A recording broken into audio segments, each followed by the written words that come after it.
All right. Thanks so much for having me. It's a new experience with this three-screen setup, but let's see how this goes. Okay, I think the last time I was here, as I was telling some of you, was in 2002 when I was applying to a PhD program. So it's been a while, and I'm excited to share with you guys. Thanks, Robert, for inviting me.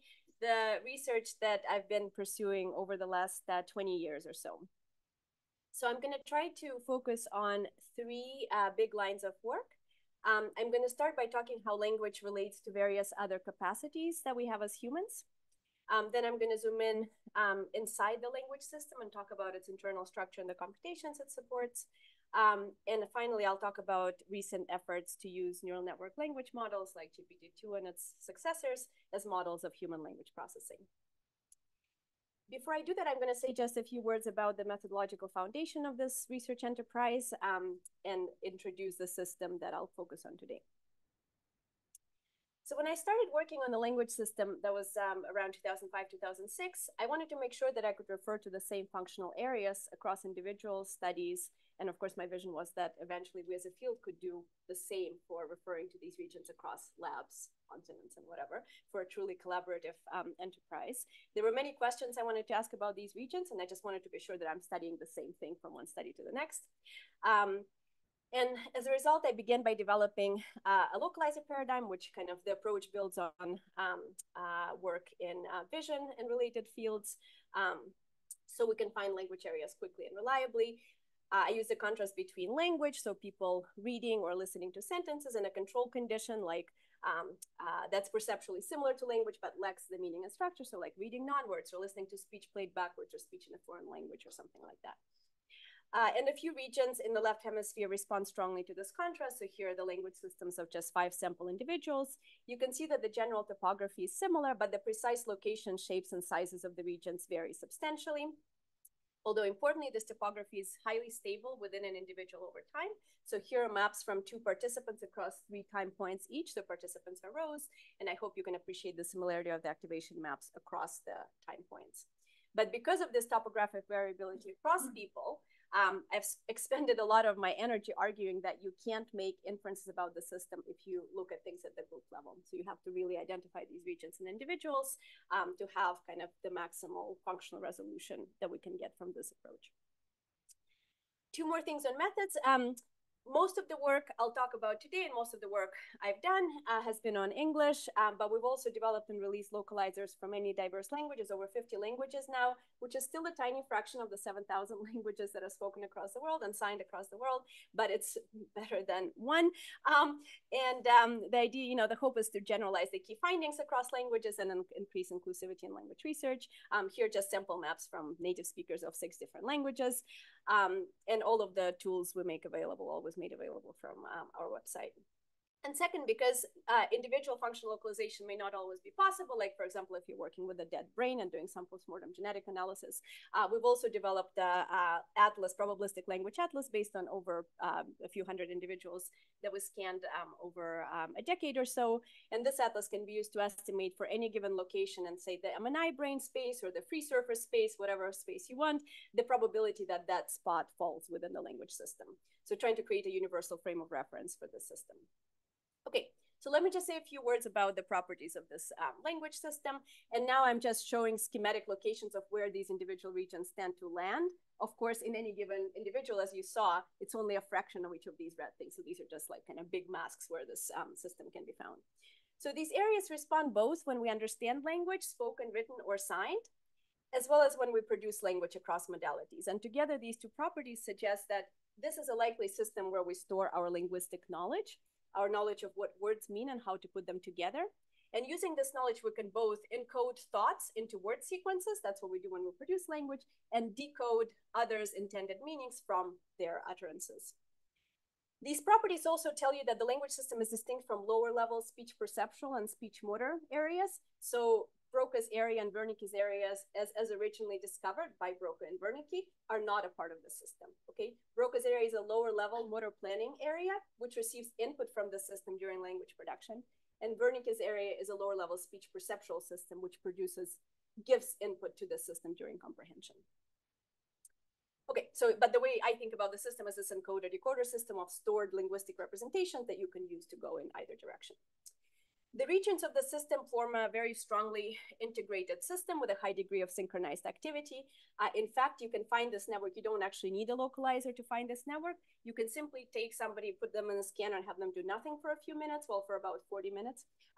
Or listen to a story or watch a movie. And then from just patterns of fluctuations over time in each voxel, throwing some clustering, dimensionality reduction algorithms, you can recover networks that can also be found with functional contrast, including the language system. So this is work from Rod Braga. This is data from 3 sample individuals. I'm just zooming in on one to show this correspondence. There's 2 kinds of data shown here. So in black outlines are outlines of this network as discovered from task-free data by just clustering voxel time forces over time. And in different color, in the like yellowish colors are activations for the contrast that my group developed. And you can see that there's a very tight correspondence. And if you look at correlations across these regions, you can predict a lot about one of those regions from the activity patterns of another during, say, naturalistic comprehension. The system responds under different task conditions, so it doesn't matter if you're passively listening to language, like you're doing right now, or if I'm going to suddenly like ask you a question about what I just said or something like that. So basically, whenever interpretable linguistic input is present or is being generated, the system is engaged. Oops, sorry, went backwards. This system is similar across typologically diverse languages. I made this point for a comparison between speakers of different languages. This also holds when you are a speaker of multiple languages, like if you're bilingual or multilingual individual. And these are just 4 participants showing 2 of their different languages. You can also notice that it doesn't even need to be a natural language. So a constructed language like Esperanto or Klingon also load on the system. So in that sense, the system is quite promiscuous. It was just, I don't need to go there. So all of the languages, all of the conlangths we've looked at look pretty much just like other natural languages. The system is present and adult-like in its topography by about age 4, although how it comes to be, we don't know because it's very hard to collect imaging data from between 9 months and 2.5, which is when a lot of this development happening. But Haley Olson, a postdoc in my group, is doing just that right now, which is an intense enterprise. And these, of course, are the regions that are also causally important for language. So if you damage them in adulthood, you have language problems. And if you wanted to have a more unpacked version of this very brief summary, this is a review we just put out a few months ago. Okay, so on to the first question, the relationship between language and everything else, right? Language is evolutionarily quite late. By the time language emerged, we had our memory and attention mechanisms. We had all sorts of sophisticated perceptual and motor systems. We had other cognitive systems for representing and reasoning about the world. So how does language fit into this, right?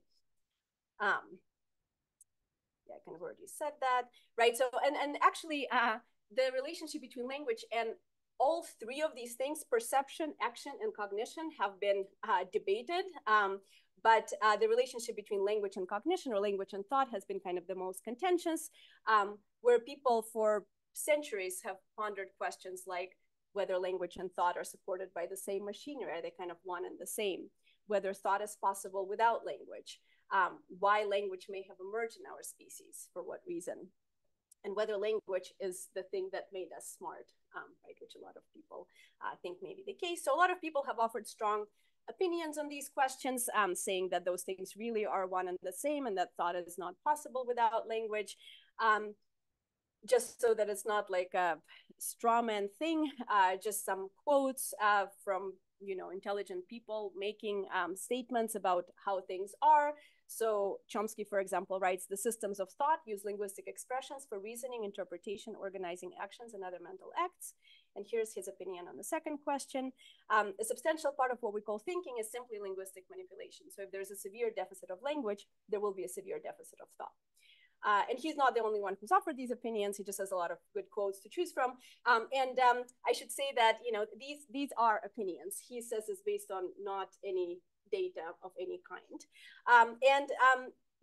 I think it's better if we can actually empirically support things we say. So I'm going to argue that the evidence doesn't support these answers. It could have been like that from some first principles, but it's just not empirically. So before I say more about the relationship between language and thought, I'll just say what I mean by thought. So broadly, thought encompasses our knowledge of the world and reasoning over these knowledge representations, including things like making inferences, generalizations, and predictions, right? And we can talk about kind of general knowledge of the world, but also particular domains like knowledge of the physical properties of objects or knowledge of social agents. Reasoning can also be domain general, abstracted away from particular knowledge bases. This kind of reasoning is often linked to what's called general fluid intelligence, and is also associated with a host of executive abilities like working memory and inhibitory control. In some cultures, people also develop formal reasoning skills, including things like math and logic. So what is the relationship between our language system and all of these cognitive abilities? There's basically two ways to answer this question empirically. One is a very old tool, is to look at patients with brain damage and see if things go together always, right? And another one is more modern, which is brain imaging. You can look at, and I'll start with those data. So you can look at, I can find your language regions and then effectively ask, what are these regions doing when you're solving a math problem? What are they doing when you're listening to a piece of music or processing some social information about another individual? And so this is now combining data from a whole bunch of experiments we've done over the years, but these experiments are all of the same form. So everybody does this localizer test, we find your language regions, and then we'll look at the responses to some non-linguistic conditions.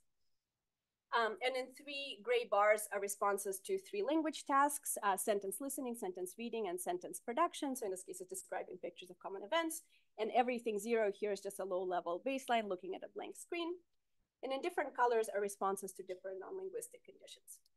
So as you can see, language areas show strong selectivity for language over this really wide array of inputs and tasks. These areas that work really hard when you process language, like they're working in your brain right now as you're listening to me, work about as hard when you're solving a math problem as they do when you're looking at a blank screen. Okay, so this system is not what's doing thinking for you. Oh, and I should say that in this graph, we're averaging across all 5 core areas, but each of them looks the same. So it's similar. And critically, these areas don't show much response when we engage in thinking and reasoning tasks, highlighting just a few domains here. And I should mention that each of these 79 linguistic conditions elicits a very strong response somewhere else in the brain. It's just not within the system that we're focusing on here. And the degree of selectivity, so the fact that the response to those gray bars is twice or more higher for language than other tasks, that degree of selectivity is actually comparable to what you find in areas like the FFA, fusion for phrase area, or the PPA. It's a really, those are big effects. It's a big difference. We haven't given up. We keep trying more and more thinking tasks to see if any of them might engage these regions. So this is ongoing work from Hope Keen, where she's looking at inductive reasoning, which is kind of at the very core of our learning about the world, and of course the very basis of scientific reasoning as well. And the task comes from some work from Josh Rule, who worked with Josh Tenenbaum when he developed this task. And it's basically hypothesis generation and testing, right? So it works like this. You get an input list and an output list, and I'm asking you to guess the rule that generated that output, right? So you may make some hypothesis in your mind, like maybe take the last element, or take the second element, or take the smallest number, right? There's an infinitude of possibilities you may come up with, and then you can test it out on the new input. So maybe you go with, take the last element or something, and you try this out, right? And I tell you, no, that's not right. The actual output is 2-1. And so then you're like, okay, that, what is another hypothesis? And maybe you go with some other thing and you try it out and it doesn't work. And maybe eventually you're figuring out, do you guys know what the rule is?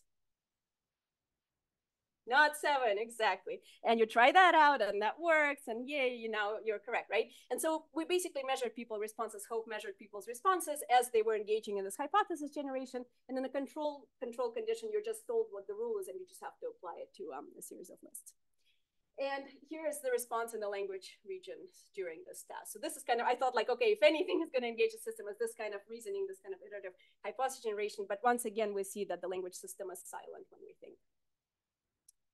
So a complementary approach for understanding the role of language in thinking is to look at cognitive abilities in individuals who lack a properly functioning language system, like individuals with aphasia.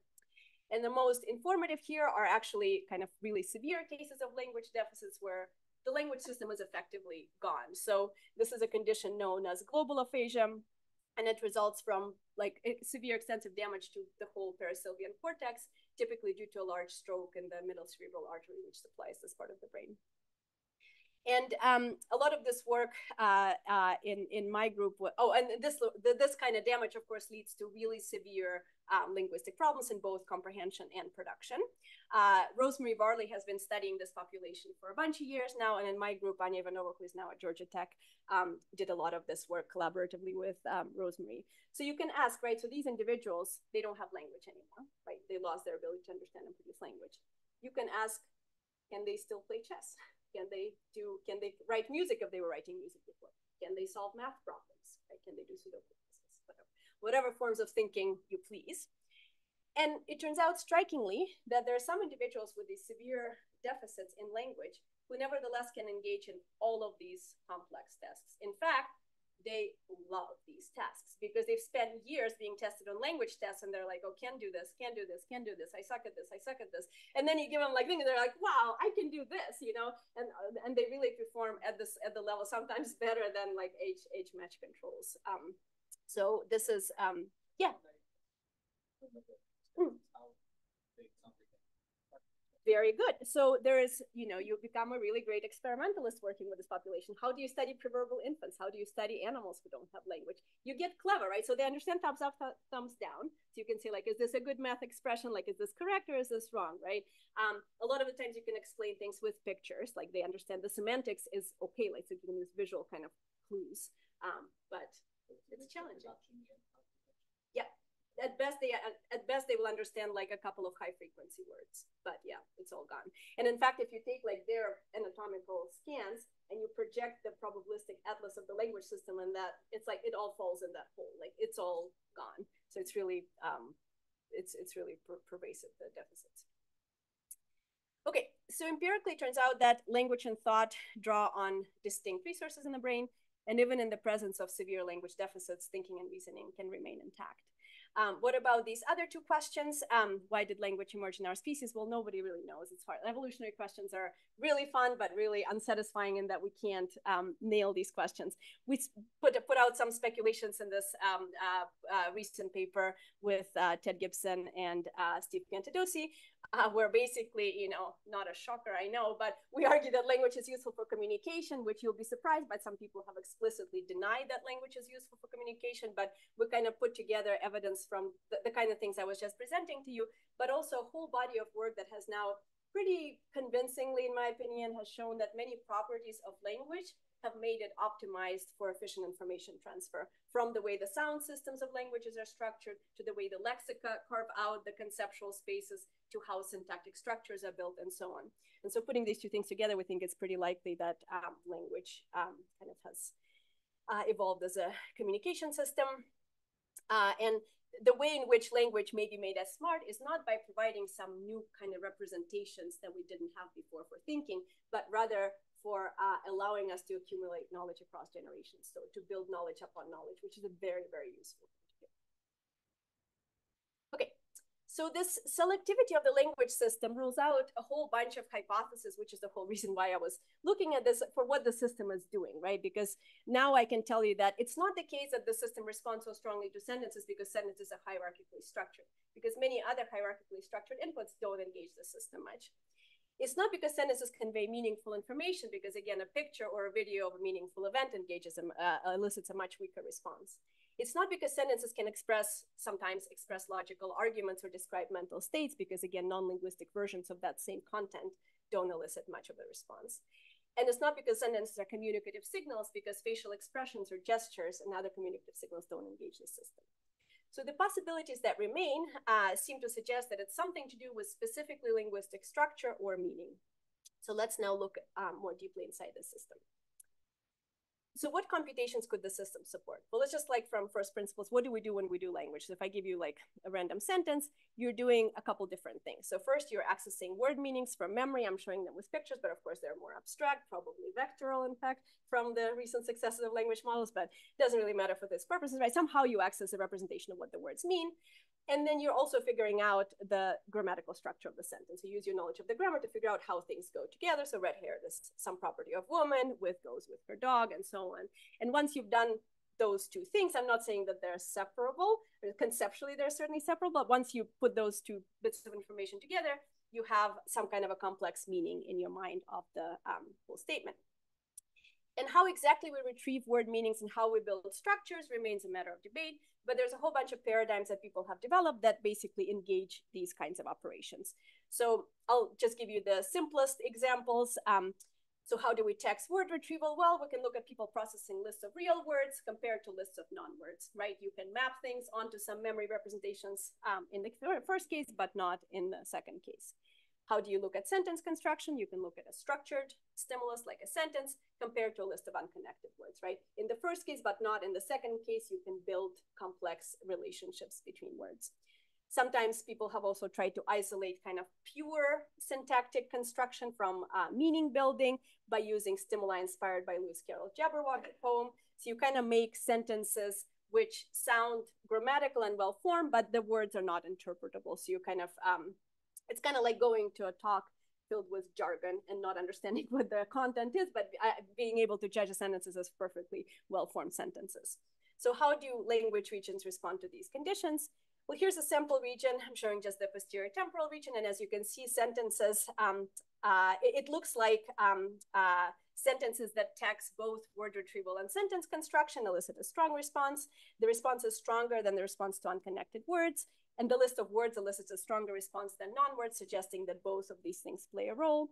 Is it sensitive to abstract structure? Absolutely. So Jabberwocky also elicits a higher response than non-words, but lower than sentences. For a long time, I've been wondering whether Jabberwocky elicit a lower response than sentences because words are basically provide a lot of clues to structure building. They're kind of the core meanings, and you can't build the structure as well. Or because sentences convey meanings, plausible meanings typically, which allow for top-down prediction from semantics. And so just last year, we finally looked at sentences like the famous colorless green ideas type stimuli, which do not convey plausible meanings, but are perfectly well-formed and made up of words. And they elicit a response just as strong as plausible sentences. So this language system is, it's like, I sometimes call it dumb, but that sounds kind of insulting. Like it's a pretty low-level parsing system. It just gets the meaning out, and then that meaning is linked to our world knowledge elsewhere. And this profile is the same across all of the regions. So at least at the areal level, at the level of these regions, it's not the case that like one region does syntax and one region deals with word meanings, and then we put them together. In each region, you find very strong sensitivity to all of these features of language. So if we ask a question like, well, do different regions do different things based on these kind of data, maybe we tentatively say no. If we dig a little bit deeper into the sentence structure building, there is basically, I'm going to breeze through this one pretty quickly. There's basically two stories for what makes structures difficult to build. One story has to do with memory costs. So I just reworded the sentence a little bit. So now there's a non-local dependency. So this is a story put forward by Ted Gibson in the late 90s, where basically if you have a word where you have to connect it back to something, and it's not local, right? It's been a while by the time you get to it has, and you have to connect it back to woman. There's a measurable cost. You can measure it behaviorally, and you can measure it in the brain. And another story is basically having to do with the idea that comprehension is actively predicting upcoming elements, and you have costs when things don't fulfill those expectations. So if you get something like giraffe, you get some cost, and again, it's measurable behaviorally. I spent some time during my graduate school years trying to test these two stories against each other, and behaviorally, even back in the day, but more recently with better methods, other people find that both of them really capture independent chunks of variance in behavioral reading or listening difficulty. Right? So it's not like one of them can explain away the other. There are cases where they make distinct predictions, and you can find independent evidence for costs associated with memory for forming non-local dependencies, and costs associated with surprising continuations. This is just pointing to a set of studies that have looked at this. Corey Shane has done a lot of this work along with the Dan Planck. And so just like behaviorally, you find evidence for both of these sorts of sources of cost, you find evidence for this in the brain as well. When people, this is, in this case, it's during naturalistic story comprehension. So this kind of evidence, along with many other paradigms we've looked at, gives me more confidence in saying, like, at the region level, it's not the case that these regions do different things. So I've shown you now these two kinds of effects, right? If you've been paying attention. One, I told you that there's a stronger response to structured stimuli like sentences compared to unconnected lists of words. And second, I've showed you that there is a stronger response to inputs that is more difficult to process, right? So there's some processing cost and that's harder. Oh, by the way, in this case, it's the baseline is no longer fixation. It's now like average processing difficulty per word, right? And this is the extra cost that you get when like a word forms a non-local dependency or something like that, or is surprising in context. So Greta Tuchkuda in a recent study kind of showed these two effects in one large set of materials for reasons that maybe I'll get to tell you if depending on how the rest of the talk unfolds. She collected responses to 2,000 sentences in the scanner. That's a large set of sentences. They're all short. They're all six words long. And they're very diverse. They're taken from corpus. So some of them, if you use naturalistic corpus, sometimes you pull out strings that are not quite well formed, so they vary. And so we collected independent ratings on how good or acceptable each sentence is. And what you basically find, so these are now responses to individual sentences, and of course it's a mess. These are responses to individual trials, they're noisy. But in the inset, I'm just spinning things into whatever 6 bins, and you can see the profile more clearly. And what you find is basically that strings that are not very well formed are kind of similar to our wordless conditions, and they elicit this relatively low response. Things that are more well formed, kind of your typical sentences, elicit the highest response.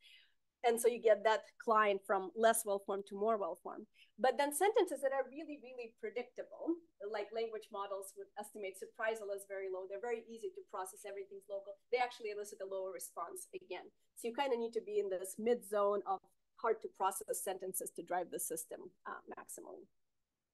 Oh, and we can also, given that we have this nice large set of individual stimuli, we can also ask how similar are preferences of different language regions for these particular sentences. Like if your inferior frontal language region likes this sentence so much and this one not so much, is that also true for your posterior temporal region? And you find these very strong correlations and preferences. So this is just shown for one pair of regions. This is the whole matrix. And so this, again, makes me more confident saying that at the region level, these things are functionally similar. But we can consider another dimension along which regions may differ, which is whether some regions may be more important for language than others. And for a long time, from the aphasia literature, we've known that damage to the posterior temporal components of the language system lead to more severe and longer lasting deficits. Basically, if you get aphasia from damage to like inferior frontal components or even anterior temporal components, within a year, it typically resolves. If you get damage to posterior temporal cortex, it takes longer to recover. This is just a quote from Stephen Wilson, who is a modern day aphasiologist, highlighting the importance of this posterior temporal region for language. And we also find hints of that based on just functional responses alone.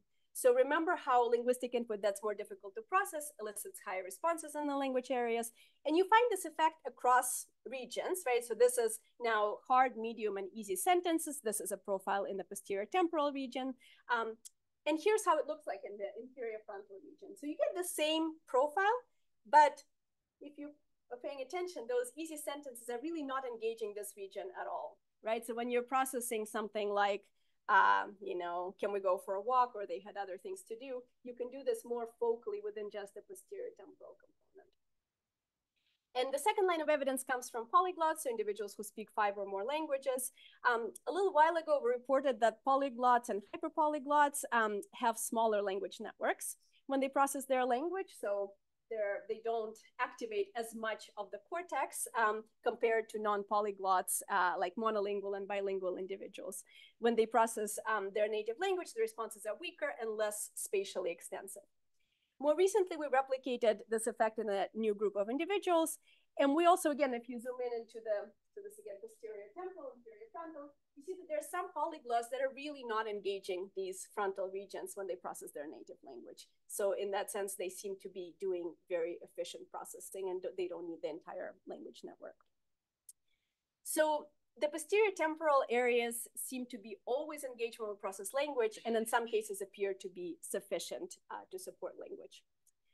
And then something I'm not going to spend too much time talking about, but I'll say just a few words about, so people say like, well, why do you have such a large system that's all doing the same thing?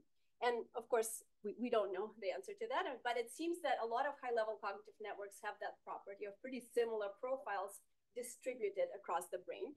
One plausible story is that the language system has to connect with everything else in the brain, right?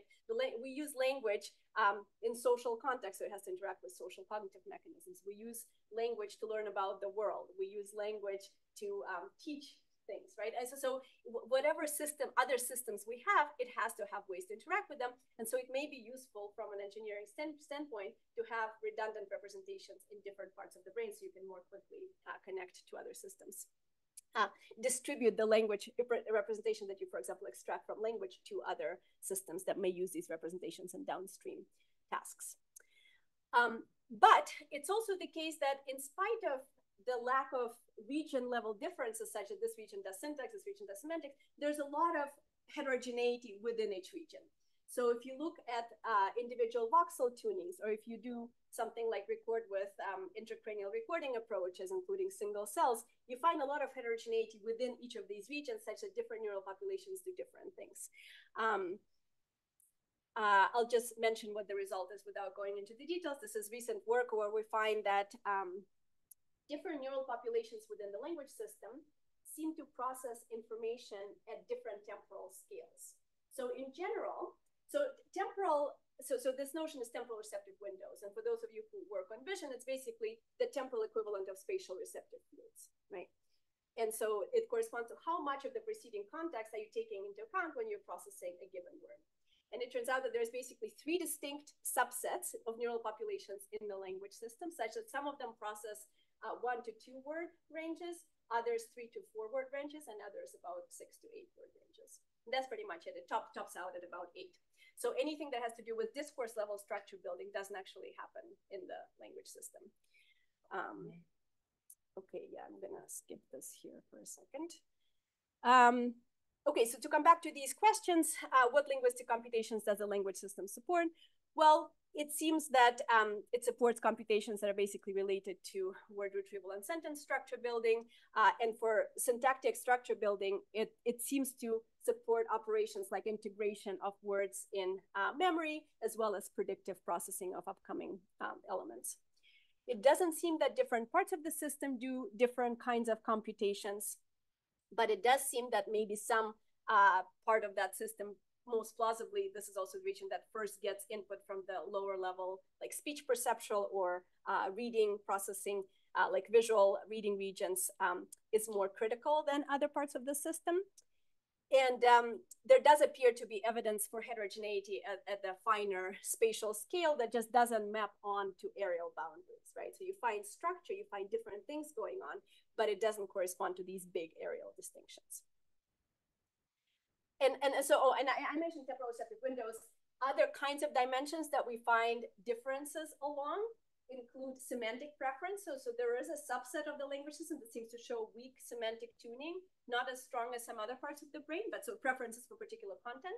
And then there's populations that show very strong sensitivity to surprisal and some that really don't. And those that don't seem to have a preference for more abstract meanings. How it all works together, I think remains,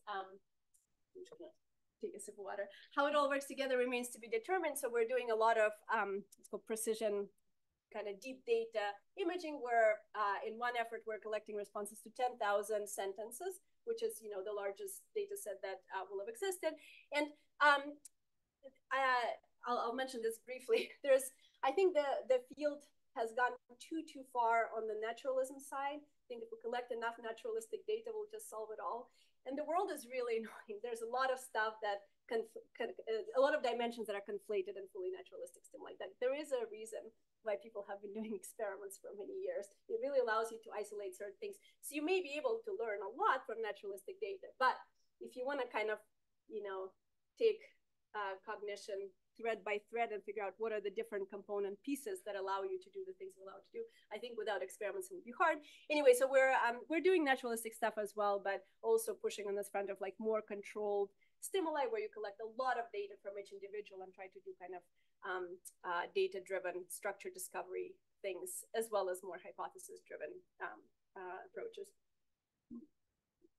Okay, so finally, let's just talk about language models, which I'm very, very, very, very excited by. And if you're a language researcher and you're not excited by them, I don't really have the right words to react to this politely, because it's really, you know, if you think about it, it's like for the first time in the history of humankind, we have an organism, a model organism. It's not a biological one, it's an in silico one that produces a behavior that for many decades, we've been told only human brains can do. You're not interested in this? Like, you don't want to understand how it does the thing that it does and whether it's similar? Like, boggles my mind. But anyway, but it's cool. And these language models are obviously very good at language. They're not great at thinking. They've gone, you know, they do impressive things on many reasoning tasks, but they're very easy to break still. But it doesn't matter, because I'm most interested, well, in this part of the talk I'm going to talk about, I'm interested in them as models of language processing, right? Because the language system in humans doesn't do thinking either. So as long as they're good at language, what we call in one review paper, we call that formal linguistic competence. So knowing word meanings and knowing how to put them together in well-formed structures. And these models indeed are good at language, and they broadly resemble the language system, meaning they're sensitive to both word meanings, but also to abstract hierarchical rules. They show no clear segregation between the processing units that process word meanings versus build structure. And of course, they rely very strongly on prediction. That's likely a core part of their success, is this predictive function, which allows you to probably build something like a you know, joint probability model of the input to then enable all sorts of linguistic competence. So inspired by these similarities a few years ago, we asked whether the representations that these models build when they process linguistic inputs may also be similar to those of humans. And this is an approach that, again, comes from vision. So many great things come from vision, but this is just with language stimuli instead of vision stimuli. It's very simple. There's no magic here. You take a stimulus like a sentence, you feed it to a model, and you feed it to a brain. In this case, you know, you record responses in the language areas. From the model, you get some internal neural representations like unit activation weights. From the brain, you get, you know, a set of voxels that respond to language, or if it's intracranial recordings, or maybe single cells or neural populations responding to that stimulus. And then you basically have a similarity metric that connects these numbers. And there's a few different approaches to how to do this. You can do this with what's called representation similarity analysis. Another standard approach is building an encoding model, so a mapping model. You take one set of numbers and you try to predict another set of numbers. The way it's typically done is you use some portion of the data to train that model, and then you see how well that model can predict how well this linguistic neural unit will respond to some new sentence, right? Yeah, I said that. Okay, and so using this approach, this work led by Martin Schrimpf, we took models from, you know, 40 plus models, state of the art by that time, language models. These are all off-the-shelf models. So this is like straightly from Hugging Face, if you guys are using that interface. And then we did that approach where we had some neural recordings to a bunch of sentences from humans, and we tried to see how similar the model representations are to those in humans. And here's what you find. The gray line here is the ceiling line, and it's based on the internal reliability of the data set, which is basically how well I can predict your brain's responses from my brain's responses roughly. And the reason that goes above that line is probably because our ceiling estimation is imperfect, and there's actually a lot of active work in trying to figure out how to estimate ceilings better. But you can see that models vary quite a lot, but some models on the right and the class of unidirectional transformers like GPT-2 do quite well at capturing neural responses. So it seems that there is some similarity, representational similarity between these spaces. And note that this is really non-trivial. Like, these models were not built as models of the brain. These models were built by engineers to do tasks like text summarization or, you know, sentiment analysis, right? These are NLP researchers who are trying to build a model to do a task. Just like in vision, there's vision researchers who build object recognition systems because it's useful in all sorts of things. And then the fact that somehow, by virtue of being exposed to the same kinds of input as humans are, you arrive at a space that bears some similarity to the space that humans use is really, really non-trivial. So, but of course, that's just a starting point, right? People are like, well, it's just a similarity. Yeah, that's right. But you can build on that. You can say, okay, why is it that they're similar, right? And so, I mean, in this initial paper, we just did a very kind of coarse set of analysis for what features of these models make them better at mimicking the brain or being similar to the brain. It turns out, for example, that how good a model is at its task, like predicting the next word, bears a relationship on how good it will be at being similar to the brain. So strong relationship, which suggests that maybe optimizing for predictive representation is kind of a very useful objective for both biological and artificial systems, but there is a lot more to do. Again, if you wanted to read kind of about this space of efforts, we put out this review this year. But let me just tell you a couple of directions in which we're taking this. So one area where I think language models can be of huge help is in understanding language development, because that's really hard to study in babies. For those of you who have babies or have worked with babies, it's kind of clear why that's hard. But it's not just that they're a hard population to work with. We also have very little control over what kind of input they get. And I just heard about really exciting things trying to exert some control on this via interventions and things like that. But it's still really, really hard, right? It's a very complex thing that goes into a child's mind as they're learning a language. But with models, you can do all sorts of things you want, right? You can give them only particular kinds of input. You can give them input that's easier earlier on and harder later on. You can give them input that does or doesn't also come along with visual accompanying information and so on and so forth. Oh, so first of all, this is work by Iqbal Hosseini, just showing that kind of trying to address this criticism that like the first thing that people will often say is like these language models, oh, they're so different from humans because they require massive amounts of data. And that's true, but they actually already arrive at pretty similar representational spaces at relatively modest amount of training data. And of course, they're not going to be as good at their objective function, but doesn't matter to me, right? Like I'm just trying to ask scientific questions as opposed to have these models do things.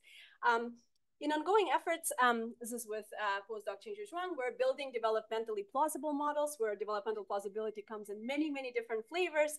Like one big bucket is using speech inputs, right? Because kids don't start out with pre-tokenized text. They infer the structure of language from unparsed auditory signals. Another one is multimodal models, which include linguistic information along with visual inputs. And then Haley Olson, another postdoc, is really trying to kind of recapitulate the language development trajectory by taking these different kinds of models of different classes, training them on in different kinds of ways, and seeing what kinds of training recapitulate the representational change that happens between, say, age 4 and age 10, right? She's also pushing it to toddlers, but in toddlers, we can't quite get responses to single stimuli. We're just trying to get some responses to some language tests. But starting at around age 4, you can get reasonably reliable responses to single stimuli, and you can see how these representations change and which models best recapitulate that change. And that's just something we just couldn't even think about doing before these models came about. Another cool thing we're doing is to trying to understand language circuits via non-invasive control. Here's what I mean by this. Is again work by Greta Tuchkuda. So remember I said she collected responses to, well, a couple thousand sentences. First, she collected responses to 1,000 sentences. And this is just the encoding model performance. So this is replicating what I told you from Martin Shrimp's study. This is model predictions for how strongly a sentence will activate some language voxels. And this is the actual observed responses. So it's just replicating that relation. And this is with cross-validated, folds over data. So this is just replicating that relationship holds. But then what she did was very cool. She said, okay, now let me take that information about the mapping from representations to brains, and let's go into a massive corpus, right, of billions of sentences, and try to find sentences that this model predicts would elicit a really, really, really high response, right, based on that mapping we learned. Well, let's try to find sentences that elicit a very, very low response with all these drive and suppress stimuli. And then you bring in new participants, you give them those new stimuli, and you basically find that you can drive the system's activity up or down. And then, of course, the cool thing that I was most excited about is getting at, like, what are the features of these sentences? What are the preferred stimulus features that drive the system? And it basically turns out to be things that I already kind of told you, which is sentences that are difficult to process, that are language-like enough so that they're recognized as kind of in-domain stimulus, but that are hard so that words are, low frequency or less predictable, the structures are unusual, things like that. And we're taking this now to a different level. We're also trying to do this on different parts of the language system to see if we can find some dissociations which were hard to find with the more standard approaches. We're also pushing and trying to understand the computations that by which language understanding happens. This is just, so far, it's just work in analyzing model representations. This is also Iqbal Hosseini's work, where he finds that what seems to happen in models, this is based on representational geometries of models, it seems that models seem to straighten representations of sentences as they build them, presumably because straightening a representation allows for easier prediction, right? So you can just do linear forward prediction if the representation is straight. And now we're trying to relate this to brains using temporally resolved data. And he's also really diving into this question of why is it that models and humans arrive at similar representations, and there should be some work coming out on that shortly. So to leave a few minutes for questions, just to wrap up then. So I've shown you that the language system is distinct from other cognitive systems. The language areas respond when we produce and understand language, but are silent when we engage in diverse non-linguistic tasks. The language system seems to support both word retrieval and sentence structure building, kind of challenging earlier claims in the field about the strong spatial separability between syntactic structure building and word processing. And for the syntactic structure building, we have evidence of both integratory and predictive computations. And the posterior temporal region seems to be important. And then there's many dimensions, at least a few dimensions of functional heterogeneity at a fine-grained spatial scale that we're trying to understand. And then representations in neural network language models capture activity in the language system, which gives you this powerful new window to understand what are kind of the necessary and sufficient features for a model to have to be able to mimic the human language processing mechanisms. Okay, thank you very much for listening.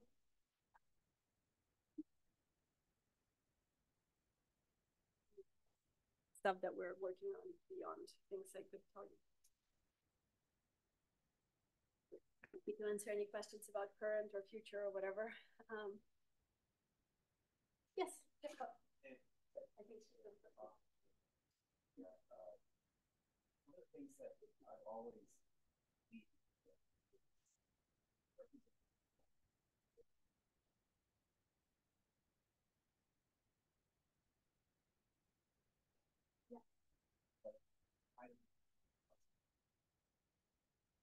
knows large literature processing very rapid, subtle effects of context on language processing. And I'm wondering how you think the neural system supports that kind of high-speed interactivity. Yeah. And also, I mean, somewhat related to this, it's very related. The idea that these localization methods may matter a great deal what context within which that is. So, for instance, you show that there are certain tendencies to the process. Yeah. So, the system is actually suppressed. Yeah. What if there were sentences that are only really easy to process in certain kinds of contexts and really, really hard to process in other contexts? Would this linguistic system do? That's a great question. I mean, those are very, very hard questions and great questions. In terms of the kind of representational modularity versus interactivity, so I think actually this neuroscience approach provides a new way to ask some of these questions, because before the question has mostly focused on the time course, right? How early can you measure influences of visual context, for example, or measure influences of, lexical properties and so on, right? And it turns out that, for example, for lexical stuff, that all happens in the same system that builds structures. But for things like plausibility or world knowledge, that seems to happen in other systems, which doesn't mean to imply that it's a purely sequential thing. Of course, we don't think that the language system is an isolated, impermeable thing that builds this thing and then, so there's likely computations that happen in parallel.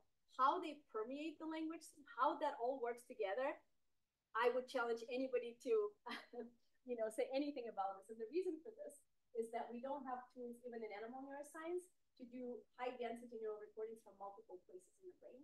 That capability just doesn't exist yet, which is the kind of thing you need to look at, for example, how representations get affected by the information that may be processed by two systems in parallel. Similarly to one other context in which I've been thinking about these questions a lot is how do we integrate all sorts of communicative signals that typically come together along with a linguistic signal to have a unified percept of a conspecific interacting with us, right? And we know that there's a lot of specialized bits, this bit does spaces, this bit does this, but how it all comes together, nobody knows. I mean, people talk about low frequency fluctuations that may carry information kind of across systems. But again, a lot of this is speculative because we don't have tools to study this interaction.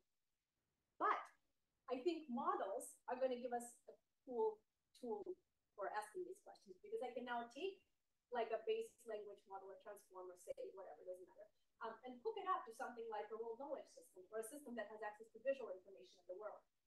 And then I can generate a bunch of hypotheses for how these two systems could get hooked up to do some task that requires both linguistic and visual information. And then at least at some conceptual, theoretical level, in these architectures, we can outline some ways in which this could happen.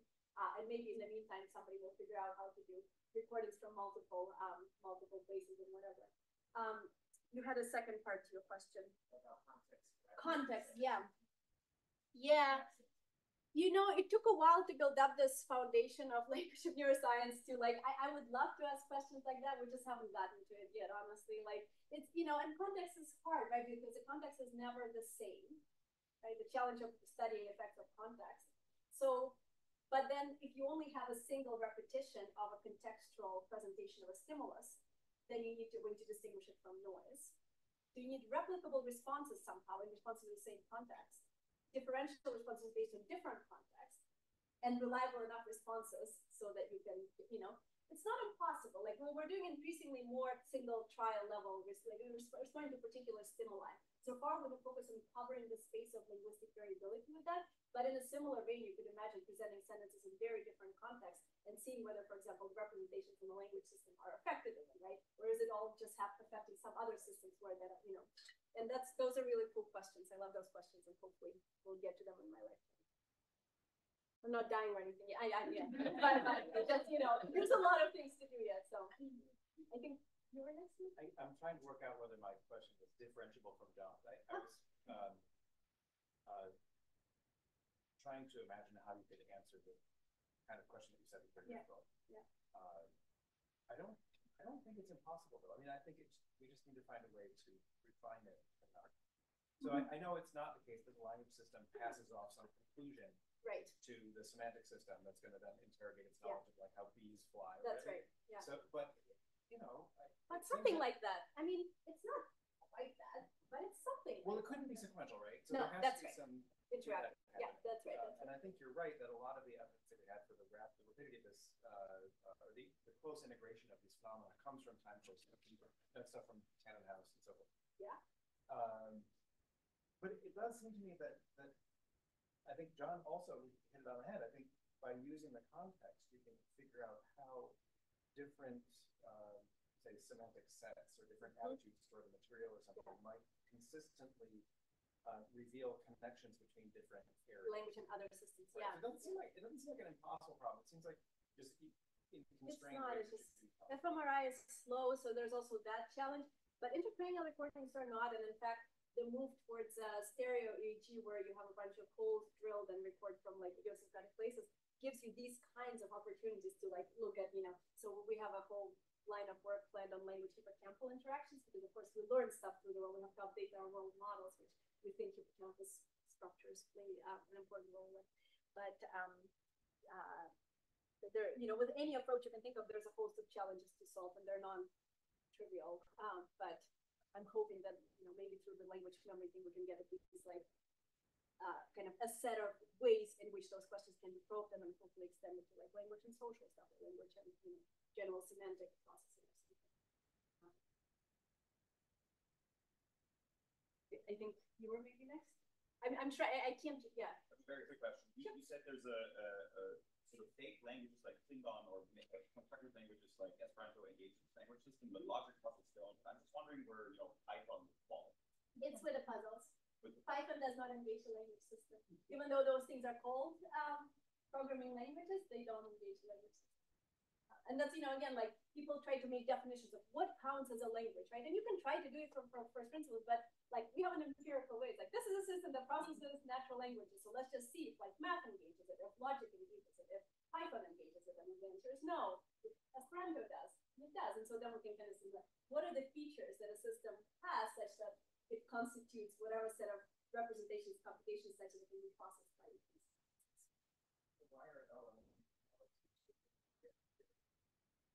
Well, the models that are good for generating code are not just trained on language. Those models are trained on all sorts of things, and that architecture is a very powerful architecture. It finds structure in all sorts of sequences, from DNA to all sorts of other things. So of course, if you have a system that you've trained on, math textbooks, it will also be able to do some math. There's interesting questions about whether modularity emerges naturally in such cases, which we're investigating. Like basically asking, okay, if you train it on these multiple kinds of input, you suddenly have parts of this network that do math and parts of the network that do computer code. And no answers yet. But okay, I think.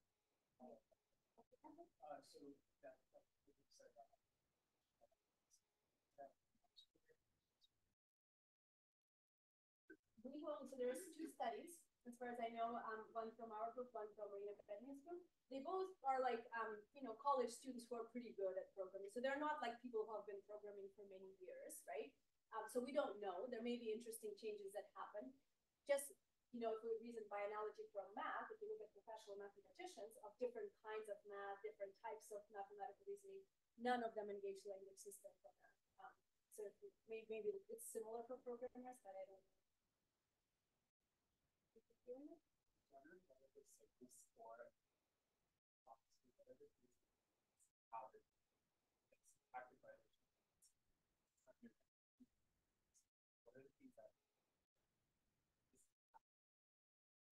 Well, so there's a whole bunch of approaches. So another thing that people who don't use, who are not excited by LLMs, another thing they will say, they're like, oh, they're black boxes. It's another black box to study another black box. And it's like, well, there's actually a host of interpretability tools that exist these days to probe the representations of these models. From linear probing, which people like Chris Manning have shown can reconstruct the dependency structure of the sentence really, really well, to all sorts of circuit analysis, like for example, taking minimally different stimuli, trying to isolate the circuits that are shared, and then trying to causally intervene on those circuits and seeing if they affect their own behaviors. So there's a whole bunch of tools. Like if you wanted to learn about this, I would recommend like a class on, kind of interpretability and AI. It's a growing field, and there's some really, really exciting. There's also even ways to take kind of like an LLM and use another LLM to help interpret its own computations, which, there's, question about how to do that, but there's interesting things that have come out of that. So there's cool tools to potentially get it. Yeah. Hi, I have a couple of questions. One is the land and thoughts study, right? We use tasks that probably wouldn't be possible to learn without language, right? For example, plain text, right? So it's an empirical question. You have some patients yeah. totally not the ability to for language. Yeah. It's possible the knowledge acquired through language is still intact. Just as someone who's learned the concept of color, and then suddenly go blind. Yeah. Presumably the concept of color is still there. It's a great question. So yes, it's a separate question from the one I was asking, but it's a very cool and important question. So you're asking, does the language system play a role in acquiring certain ways of thinking, right? Development. Right. And we can do experiments to answer that question, but you can deprive kids of linguistic input. We have a little bit of anecdotal data, we as a field have a little bit of anecdotal data from kids who are deaf, who are born to hearing parents, which is the majority of deaf kids, in cases where these families are in communities where there's no one signing to them. And you can ask, do these kids learn to reason in ways that kids with linguistic input learn to reason? And these kids have a lot of difficulties in cognition, a lot of quite well-documented difficulties, but it doesn't seem that there is a fundamental inability to, for example, learn to do math. There's anecdotal reports, and including books like Ray Jackendorf describes these case studies of kids who learn math. It takes much longer, right? If I just tell you how to do math, you can do math. If you have to kind of figure it out piecemeal yourself, it takes longer and it's harder. But it doesn't seem fundamentally impossible. And certainly these kids can reason about causal structures in the world. So it's not like they're cognitively really different from. That's clear. Even animals, non-linguistic animals have that ability. Maybe the other question related to the math one. But I remember Stanley Fung and his LP over the years have accumulated a bunch of neural evidence or whatever kind. I don't remember, showing that when people calculate manipulate simple arithmetic expressions and so on, they seem to engage land area, whatever. No, they don't. Stan went way back on that. So he had a 99 science paper making that claim, and he's totally tracked back after we and Martin Monti found this. He went back and tested a bunch of mathematicians. He's backtracked on that. So that has been resolved. Yeah. Which is great when things end up on convert to them. Yeah. I have a question about your localizer and how you think about it. So if I understand right, you're finding the language network by comparing brain activity listening to sentences or reading sentences versus like non-words. Yeah. Very good. And I was wondering, I guess maybe it goes a little bit back to advanced questions too. If you think there are other parts of language that localizer might be missing, and if you thought about Certainly, yeah, like a discourse localizer, or like you see the lower speech perception, right? Because you've got the non-words in there, and they're sort of engaged perception too. Yeah, a great question. So we spent a lot of time thinking about the localizer when we were developing it, making sure it's robust to all the things it should be robust to. But there's absolutely other things that this thing doesn't capture. Like I mentioned, that system is an intrinsic system, and you can find it without any localizer. So in that way, a localizer is just an effective way to pull that thing out and study it as a functional thing.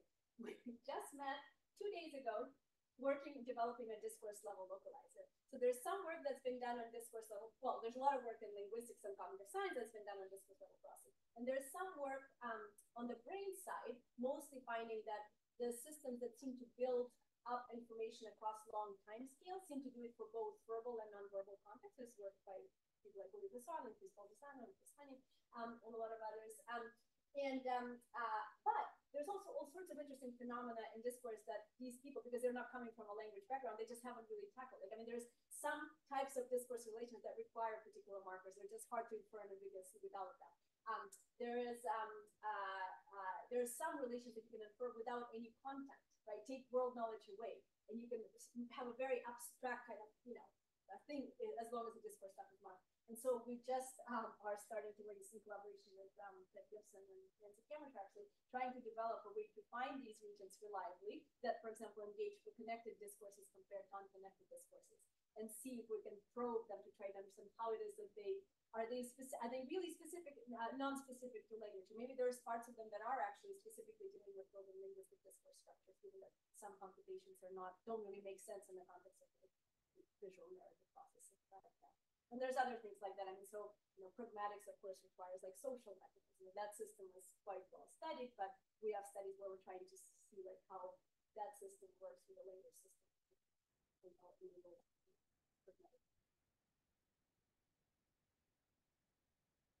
I think she was done. Yeah.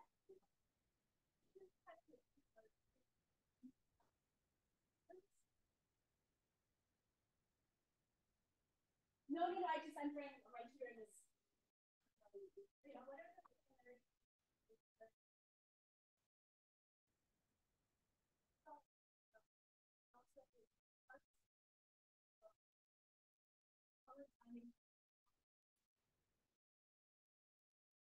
Yeah.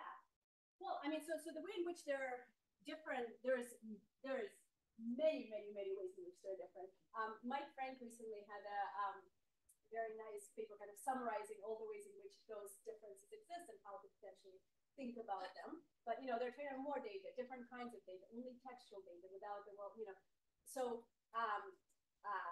but again, it's I don't think we should just take those differences and just throw our hands in the air like, okay, forget it, right? It's like you work with that, right? So you can build models that are more plausible, and kind of like what I was saying. And the way that you relate them to behavior is, using these kinds of approaches where either representational similarity or so some form of, there's a bunch of similarity metrics. You can do the behavioral data, right? So say ask kids like what is like the space of word similarities for example, right? And see if models that have different kinds of properties, like trained on different kinds of data, or trained in different ways or different objectives, best capture that those behavioral data. And similarly, you can do that for neural data. I think it's just a cool window that we just didn't have.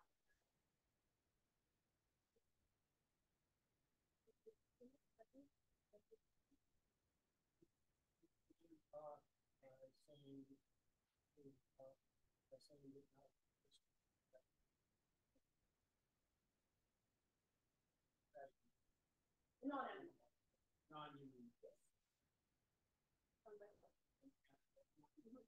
Alternative. Yeah. But does this exploration do it site needs to be brought to the rest of the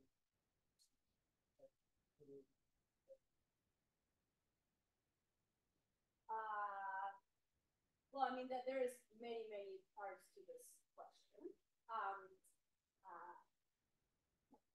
And we know that many animals can be trained to do human language-like things, but just by themselves they do. I mean, so animals have very sophisticated communication systems, so that's okay. Different, but a lot of the mechanisms they use and the space of meanings they can communicate is actually very underexplored.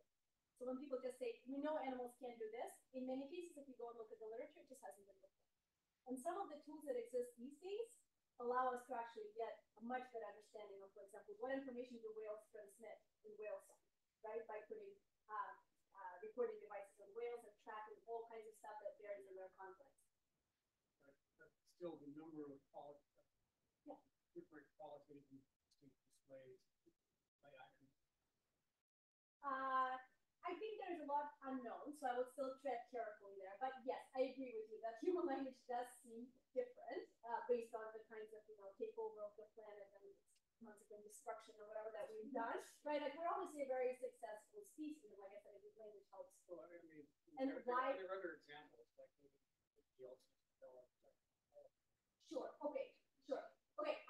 I'm really not in the land of human supremacy. That's why I keep saying that I think animal communication is really sophisticated and not as well as it should be. But why do other animals don't develop a more complicated communication system?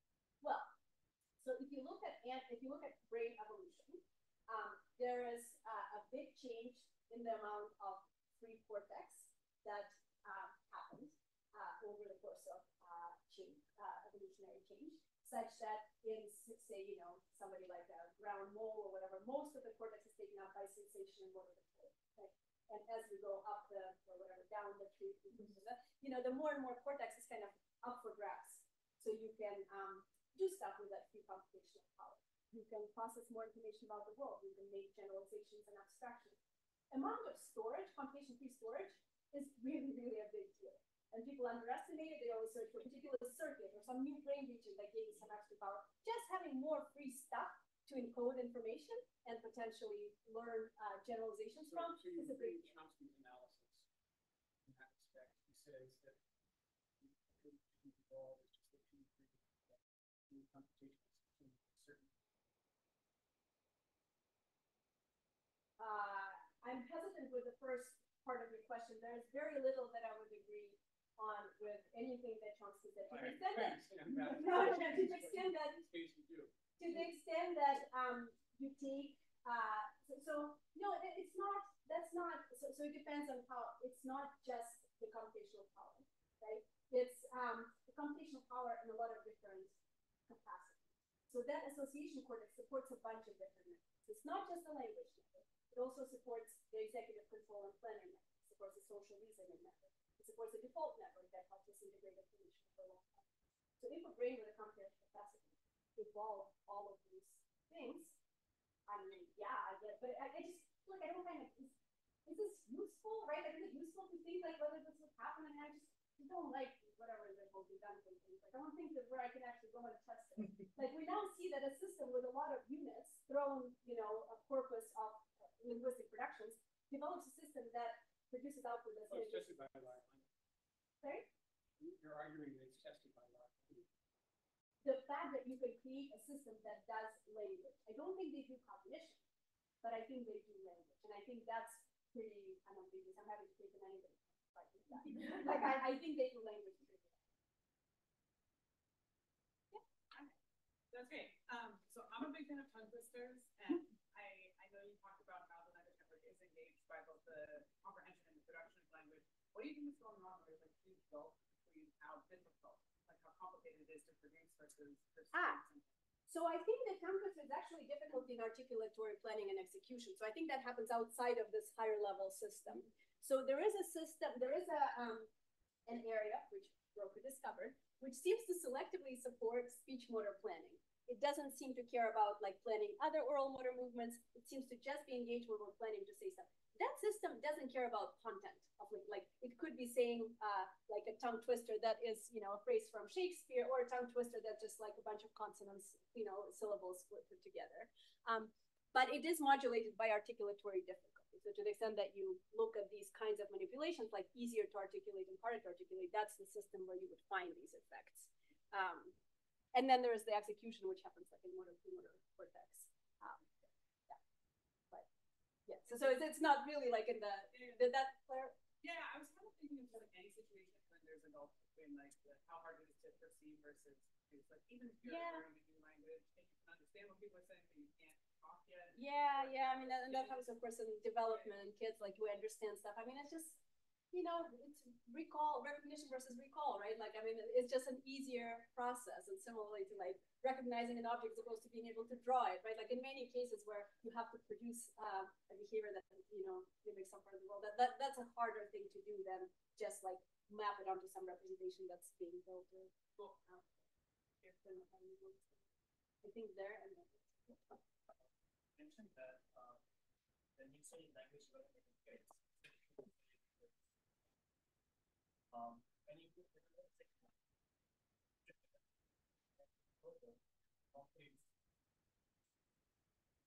how does the second learning a second language differ from language development?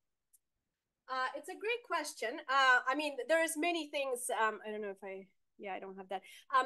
So there's many things that differ, right? I mean, when we're learning the first language, we're also learning about the world and learning to develop all sorts of other things. Whereas all of that is already in place, and we're just learning a new set of four meaning mappings when we're learning second language. So it's like a big conceptual difference.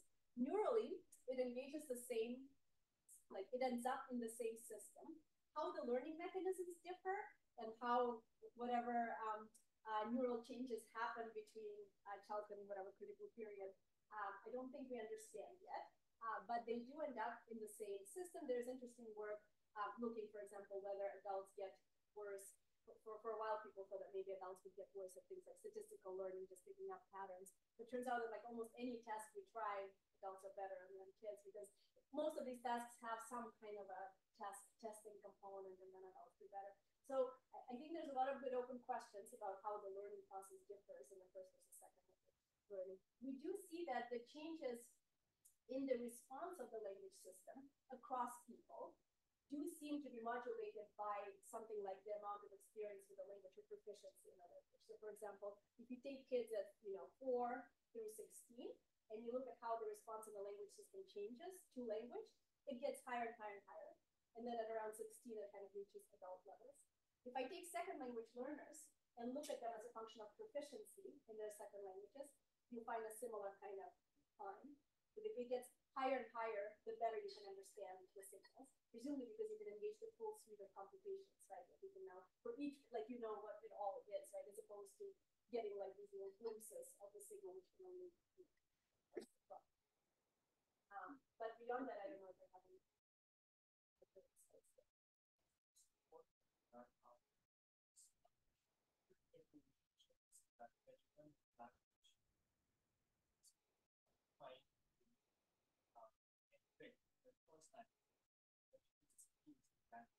So inhibitor control function that is first language acquisition, which happens when you're learning a second language. So I was just curious if it happens only at the cognitive control level, then there's a competition between the languages, or the competition happening at the language network level. I think it happens mostly actually within the language system. There is some work, if you send me an email and flash that question, like just ping me for that question. I can send you a reference that asks just that question. I don't have it ready.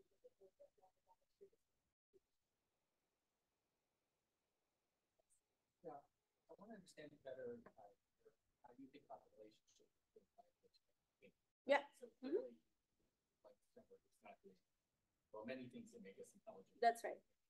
The philosophers, which I'm not on this yet, really like this idea of language thought, right? Which, Yeah. as I understand it, which perhaps not well, has some basic elements of like symbolism and compositionality. Yeah. The language also has. That's right. But I gather you would think is like not. No. But there must be some relationship between them because some people, not everyone, but some people really have that sort of experience of thinking words. Of course, other people do not have an internal experience.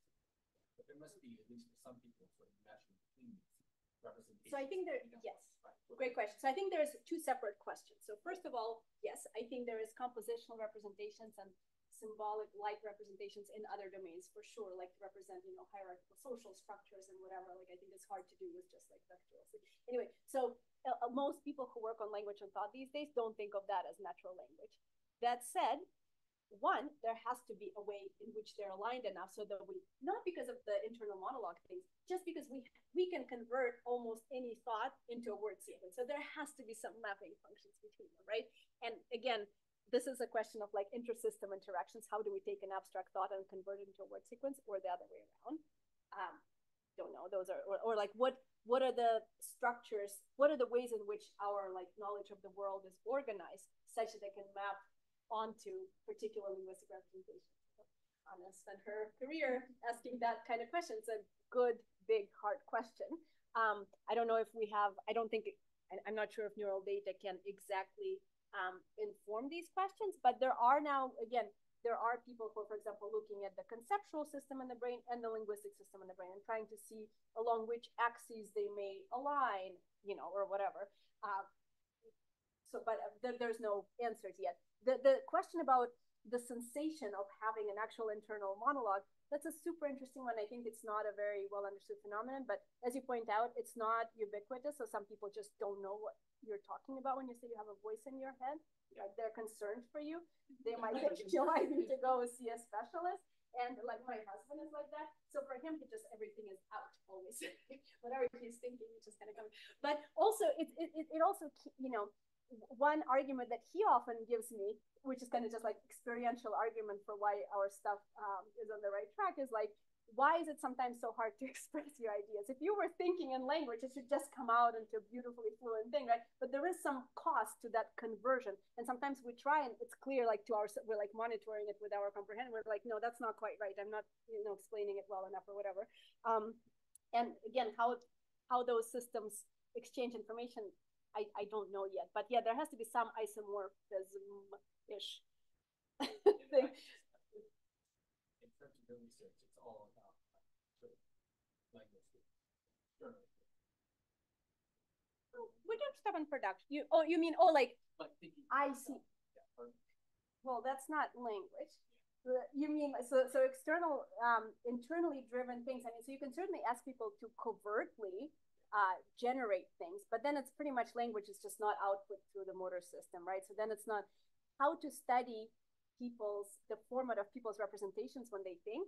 If you have ideas on this, please let me know. We're spending a lot of time thinking about like how to probe these things, and the best we can do is, first, like Hope Keen, whose work I mentioned on the inductive reasoning, like she's trying to figure out the ontology of thought. Like what are the distinct natural kinds within the kinds of thinking we do? Like we know that social stuff is separate. So Rebecca Sachs characterizes social reasoning system. We know that executive control and planning kind of thing is separate. But then, for example, in recent work, we're finding that deductive logical reasoning doesn't load on the system that I was assuming it would load on, which just does other difficult things. It seems its own thing, and it's left lateralized, but it's distinct from language. So it's like a new thing we've found, right?